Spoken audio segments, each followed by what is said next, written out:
Здравейте! Вие сте с видеоканала на Утро.бг и днес ще поговорим за непоисканото добро. Защо се случва така, че когато направим добро на някой човек, след това той да не забелязва това, което сме направили? И даже понякога да ни обвинява за нашите действия, да смята, че сме му навредили. Как да избегнем тази ситуация? Как да постъпваме с другите хора, когато искаме да им помогнем? Трябва ли на всяка цена да помагаме? И всъщност, на всички ли трябва да помагаме или е по-добре да ги оставим да грешат? И така, как да решим проблема на непоисканото добро? Непоисканото добро често попада в сложна етична зона, защото макар да е мотивирано от желание да се помогне, може да бъде възприето като намеса или дори критика. Хората имат различни представи за помощ и добронамереност и не винаги са отворени към съвети или предложения, дори когато са в трудна ситуация. Има обаче подход, с който да се промени тази ситуация. Да попиташ дали човекът иска да чуе съвет или идея, или разреши твое действие. Този начин е много уважителен и тактичен. Той показва зачитане на личното пространство и автономия на другия. По този начин показваш, че не налагаш своето мнение, а просто предлагаш помощ, ако е желана. Така намаляваш вероятността съветът или действието да бъдат възприети като натрапчиви или поучителни. Ето няколко ключови принципа, които може да следваш в такива ситуации. Питай с уважение. Формулировката на въпроса е важна. Например, имам идея, която може би ще ти бъде полезна. Би ли искал да я чуеш? Така показваш желание да помогнеш, но оставяш избора в ръцете на човека. Приемай отказа. Ако човекът не желае да чуе съвета, е важно да уважиш това решение, без да се чувстваш засегнат или разочарован. Всеки има правото да реши какъв вид помощ иска да приеме. Деликатност и такт. Ако все пак решиш да предложиш съвет, след като си получил съгласие, направи го с внимание и деликатност. Избягвай да налагаш мнението си като единствено правилно. Познаване на човека. Ако имаш представа за нагласите и характера на човека, можеш по-добре да прецениш дали и как би приел съвет. Някои хора са по-отворени към нови идеи, докато други предпочитат сами да стигнат до решенията си. Споделяне на опит, не поучаване. Вместо директен съвет, можеш да споделиш свой опит или история, която може да бъде полезна.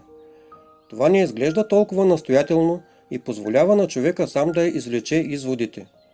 В крайна сметка, балансът между това да предложиш помощ и да не се намесваш е труден, но с внимание и уважение към другите може да се намери правилният подход. Когато взаимодействаме с непознати, е важно да бъдем още по-внимателни, защото липсва установеното доверие и контекст, които съществуват между познати или приятели. Също така непознати са характерът, темперамента и границите на този човек. Ето някои допълнителни аспекти, които могат да се вземат предвид при подход към непознати. Контекст и ситуация. При непознати хора е важно да се прецени контекста.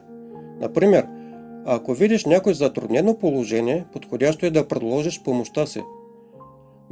Но ако ситуацията не предполага видима нужда от намеса, е по-добре първо да попиташ дали човекът би искал съвет или подкрепа. Език на тялото и невербални сигнали. Наблюдавай как човекът реагира, дали изглежда отворен за контакт или е по-резервиран. Невербалната комуникация може да ти подскаже дали е подходящ момент за предложение на помощ или съвет. Предложение, не настояване. Можеш да предложиш нещо като информация или идея по ненатръпчив начин. Например, извинявайте, може би имам нещо, което може да ви помогне в тази ситуация. Бихте ли искали да го чуете? Така оставяш на човека правото да приеме или отхвърли предложението. Приемане на личното пространство. Някои хора може да се чувстват неудобно или дори застрашени, когато непознати се обръщат към тях, дори с добронамереност. Затова е важно да запазиш подходяща дистанция и да не влизаш в личното пространство на човека. Отвореност към отказа. Ако човекът не желае да приеме съвета или помощта, просто приеме това с разбиране и уважение, без да настояваш или да се опитваш да го убедиш в правотата си. Подходът, основан на уважение и доброволност, създава среда, в която непознатия човек може да се чувства свободен да приеме или отхвърли предложението без натиск. Това е начин да се покаже доброта и желание за помощ, без да се нарушават личните граници на другия. Ето как желанието да се направи добро наистина може да доведе до добро. Автор на текста е екипът на Утро.bg. А как са нещата при вас? Предполагаме, че и вие сте се сблъсквали с тези проблеми. Как постъпвате в тези случаи? Подминавате човека, който се е отнесъл зле към вас след вашата помощ и повече не му обръщате внимание? Или постъпвате по друг начин? Обиждате ли се, когато някой ви каже: "Бягай от тук, остави ме на мира, не съм искал помощта ти"? Ще сме ви благодарни да споделите с нас в коментарите вашето мнение по тази тема. Благодаря ви, че бяхте с Утро.bg.